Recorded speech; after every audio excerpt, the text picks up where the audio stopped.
বিকেলে ভোরের ফুল ঝরে যায়। এই যে চুগলি করতো ওই দীপু আর ওই সাদা পাঠান, তোদের এই তিনটাকে যদি আমি সিধা করতে না পেরেছি তাহলে আমিও এক বাপের বেটি নই। 72 ঘন্টার মধ্যে শুভঙ্করকে নার্সিংহোম শহর যা যা প্রাপ্য সমস্ত কিছু আপনাকে ফিরিয়ে দিতে হবে, আর যদি সেটা আপনি না দেন পলাশবাবুকে পাবেন না। শোন শোন শোন জিৎ, শোন তোকে একটা কথা বলছি, মন দিয়ে শোন, শোন মন দিয়ে।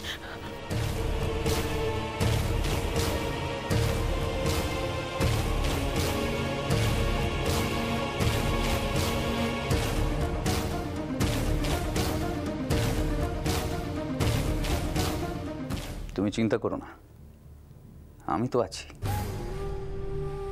নূপুরকে পিঁপড়ের মতন পিষে ফেলা যাবে,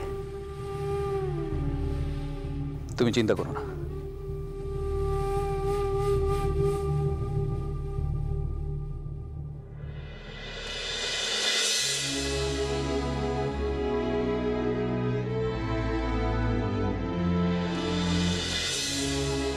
নূপুর,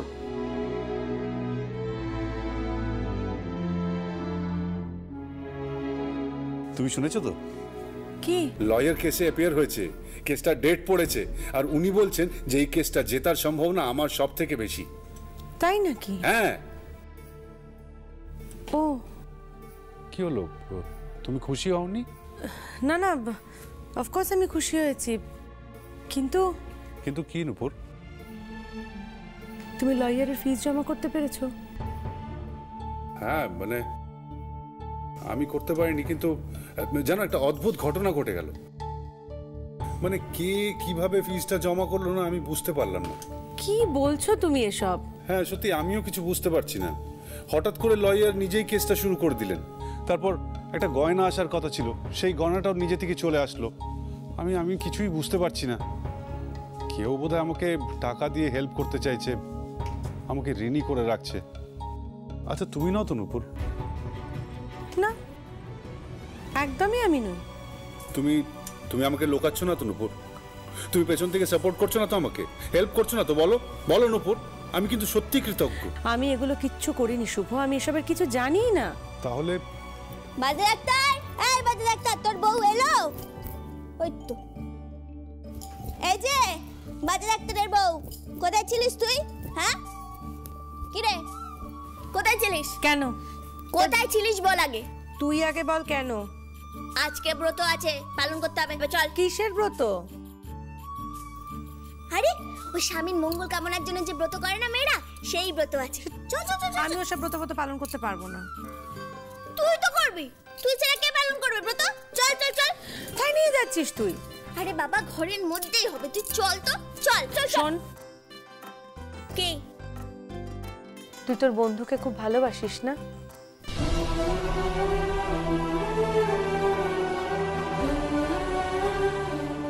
হঠাৎ এই প্রশ্ন জিজ্ঞেস করছিস কেন? খুব ভালোবাসিস না ময়না? হ্যাঁ তো, খুব ভালোবাসি। আরে বাবা ও তো আমার বন্ধু হয়।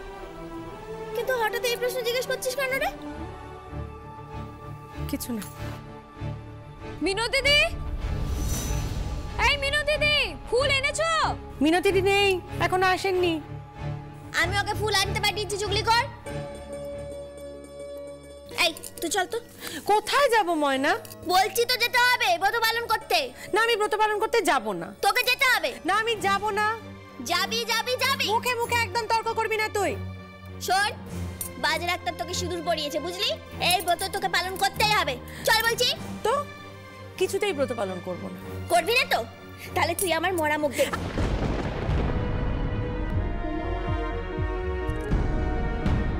মারবি? মার মার। তুই মারলে আমার কিচ্ছু এসে যাবে না। তুই হলি আমার দিদি, আমি তোকে খুব ভালোবাসি। তোকে আর ওই বাজ ডাক্তারকে। তোরাই তো আমার জীবনের সম্বল, আর তাছাড়া আমার মাও আছে। দেখ তুই আমার কথা কিন্তু অন্যথা করবি না বলে দিলাম। চল চল বলছি। মিন্টু ময়না আমার কথা শোন। না তুই চল। যাও না নুপুরদি, যেটা তুমি ডিজার্ভ করো সেটা করো না, কেন ন্যাকামো করছো? ভদ্রভাবে কথা বলো। ভদ্রভাবে কথা বলছি নুপুরদি, তুমি বেকার বেকার সিন ক্রিয়েট করছো। বাই দ্য ওয়ে, এই মেয়েটাকে এ বাড়ি থেকে কবে তাড়াবে? হ্যাঁ,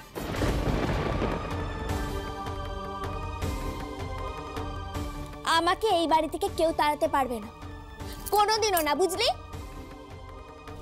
সহ্য। নুপুরদি এসো তো। আমার হাত ছাড়ো। নুপুরদি এসো, রিদ্ধি। বলছি এসো এসো।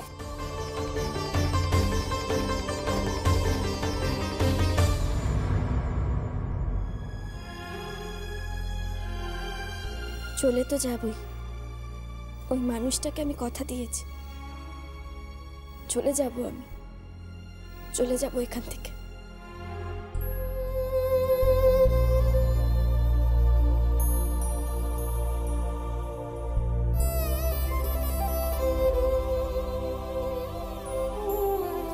বড়দা ভাই, বড় বৌদি কিন্তু খুব কষ্ট পাবে। জানি না, আমায় জিজ্ঞেস করিস না।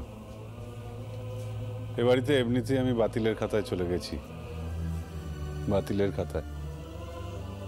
উপার্জন না থাকলে ছেলেদের কি অবস্থা হয় আমি বুঝতে পারি,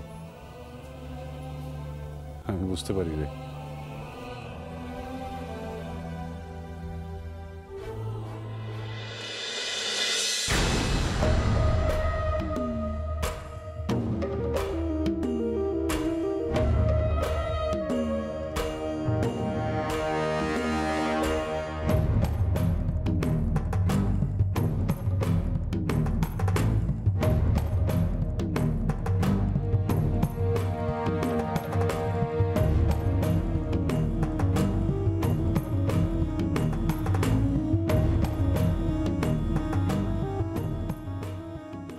কে কে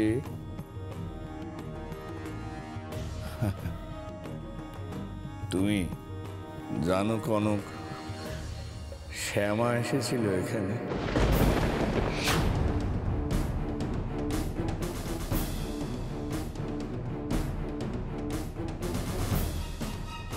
হ্যাঁ গো, আরে আমি সত্যি বলছি, আমি ওকে দেখেছি, ও শ্যামাই। আমি তোমায় বলছি, শ্যামা এসেছিল এখানে। আচ্ছা কনক, শ্যামা কি তোমার কাছে গিয়েছিল? না। ও না, আমি ভাবলাম শ্যামা বুঝি তোমার সঙ্গে দেখা করতে গিয়েছিল।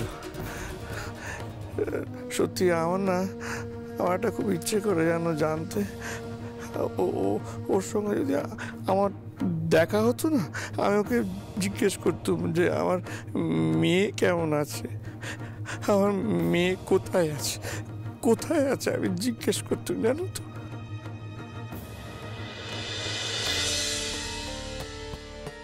রিদ্ধি, কেন তুমি আমাকে এভাবে সাজাচ্ছ আমি কিছু বুঝতে পারছি না। তোমার তো বুঝে লাভ নেই নুপুরদি। রিদ্ধি, আমি কিন্তু এই সমস্ত কোনো কিছু। পিসিমণি, পিসিমণি এটাই চান, আর তাছাড়া তুমি তো বাড়ির বউ নাকি? সেই পিসিমণিকেই তো তোমরা ঘর থেকে আলাদা করে দিয়েছো। সেটা আলাদা ব্যাপার, সেটা একদম আলাদা ব্যাপার নুপুরদি, এসব নিয়ে ভেবো না। যখন একই বাড়িতে থাকতে হয়, একই ছাদের তলায় থাকি, তখন এইটুকু মিলেমিশে নিয়ম কানুন তো করাই যায়, তাই না? কিন্তু রিদ্ধি, ময়নাও কিন্তু এটাই চেয়েছে। আমার কথায় কোনো কথা নয় নুপুরদি। এসো।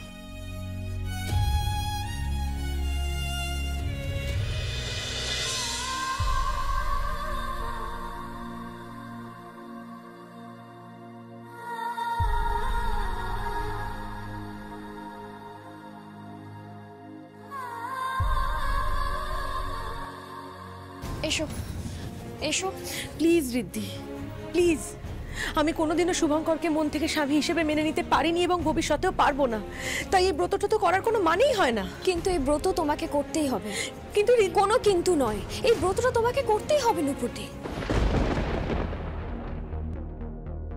দেখো নুপুরদি, এই অধিকার তোমাকে এই পরিবার দিয়েছে, কারণ এই পরিবার শুভঙ্কর ব্যানার্জি স্ত্রী হিসাবে তোমাকে মেনে নিয়েছে।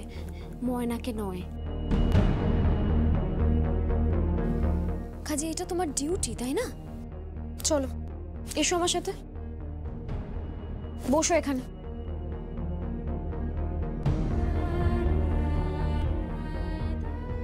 এই নাও গো নাও, ফুল এনেছি। ঠাকুরমশাই এবার আপনি পুজো শুরু করুন। আর মিনতি দি, তুমি দীপিকাকে একটু পাঠিয়ে দাও না। ঠিক আছে।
তোকে সিঁদুর পরিয়েছে, বুঝলি?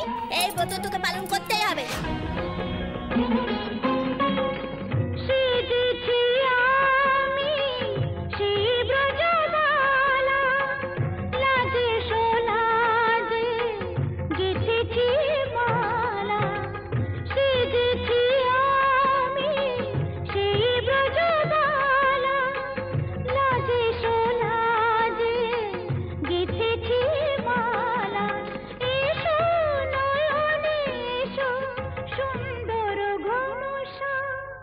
যাচ্ছিল সবই তোমায় দিলাম, যাচ্ছিল সবই তোমায় দিলাম, কুঞ্জ বিহারী হে গিরিধারী।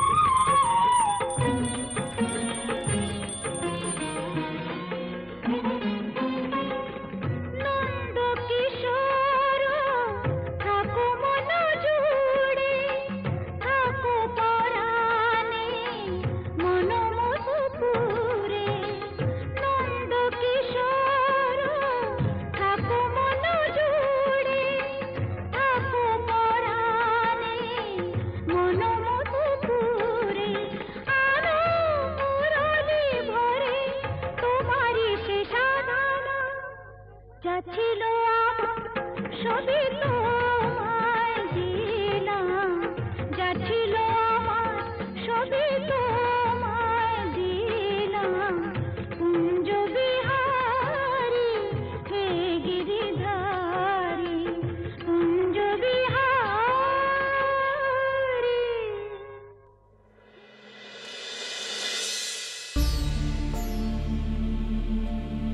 ময়না,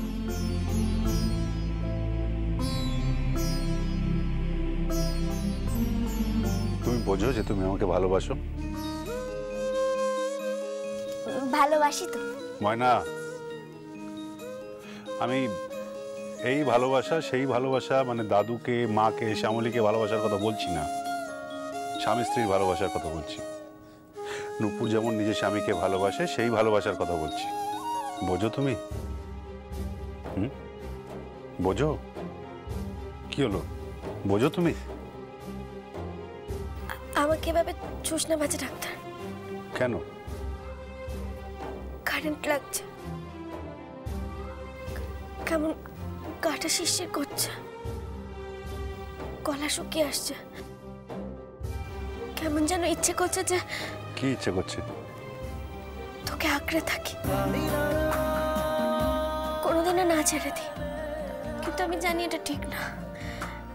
তুই আমার বর্ণস। ময়না, তুই ময়না শোনো আমার কথা শোনো। না না ময়না এটা শোনো। ঠিক না ময়না ময়না বাজে ডাক্তার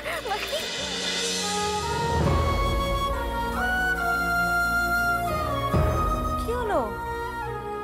পড়ে যাচ্ছিলে কেন এভাবে?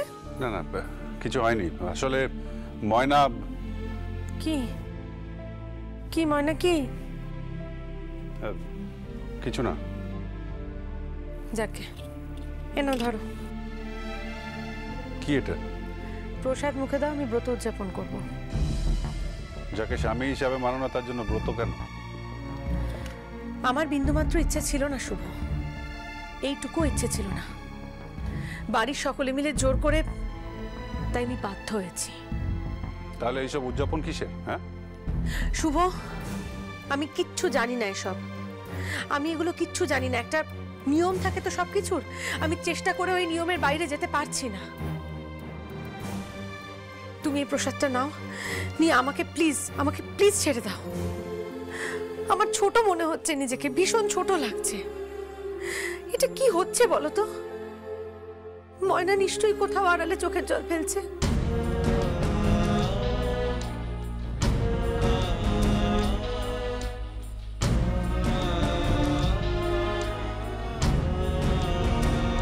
আমি ওকে খুব ভালো করে চিনি।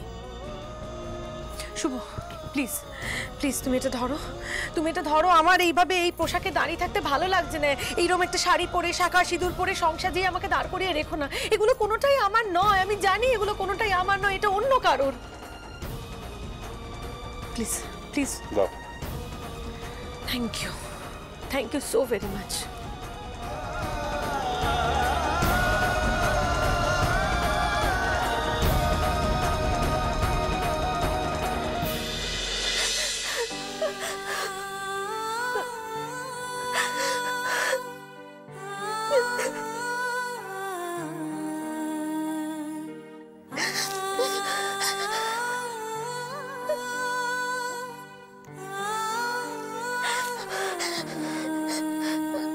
আর কত চোখের জল মুছবে তুমি এইভাবে?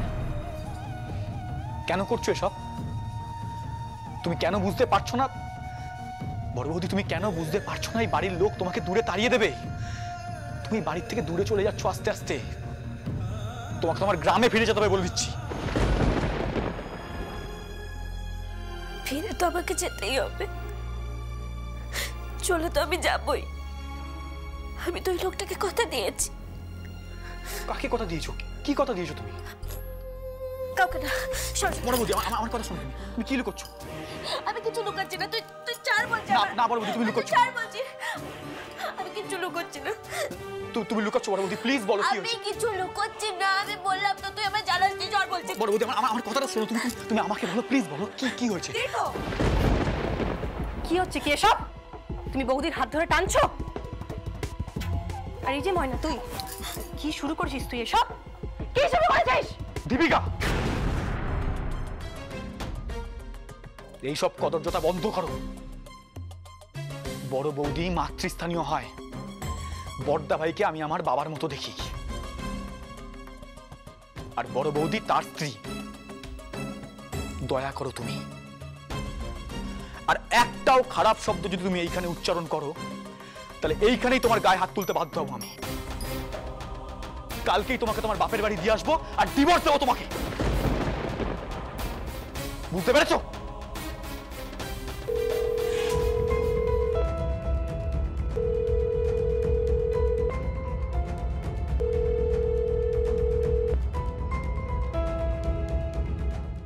হ্যালো। হ্যাঁ দিচ্ছি বড় বৌদিকে। একটু ধরুন। হ্যাঁ বড় বৌদি।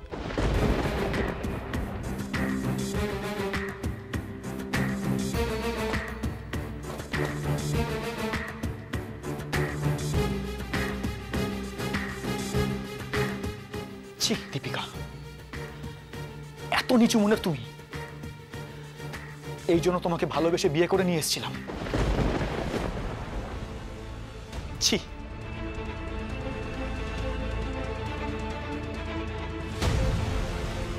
কি হলো রে দীপিকা? কি হয়েছে? ন্যাকামো করে গেল আমার বর। ময়নার হাত ধরে টানছিল। ময়না এই সংসারের জন্য বিষ হয়ে উঠেছে, বিষ। আমাদের শরীরের কোনো অংশে পচন ধরলে আমরা তাকে কেটে বাদ দিয়ে দিই, আর ময়না এই সংসারে পচন ধরাচ্ছে। ওকে বাদ দে, যত তাড়াতাড়ি সম্ভব বাদ দে ওকে, নইলে এই সংসারকে আর বাঁচানো যাবে না। কনক, কনক, কনক বিশ্বাস করো, বিশ্বাস করো কনক, আমি আর বেশি দিন বাঁচবো না। আমি বুঝতে পারছি আমি আমি আর বেশি দিন বাঁচবো না। শোনো না, আমি একবার আমার মেয়েকে দেখবো, হ্যাঁ একবার দেখবো, কোনো কথা বলবো না, বিশ্বাস করো। কোনো না, দেখবে না, দেখবে না, তুমি তোমার মেয়ের মুখ দেখবে না, দেখবে না তুমি তোমার মেয়ের মুখ, কখনো না, কোনো দিনও না। কনক, কনক, আমি তো তোমায় বলছি, বিশ্বাস করো, আমি কোনো কথা বলবো না। আমি শুধু দেখবো, ওদের দুজনকে দেখবো, দেখবো, দেখবো। না, তুমি কোনো কথা বলবে না, কোনো কথা বলবে না তুমি। তোমার মেয়েকে দেখার চেষ্টা যদি আর একবার তুমি করো, তাহলে তোমার মেয়ের মরা মুখ দেখবে।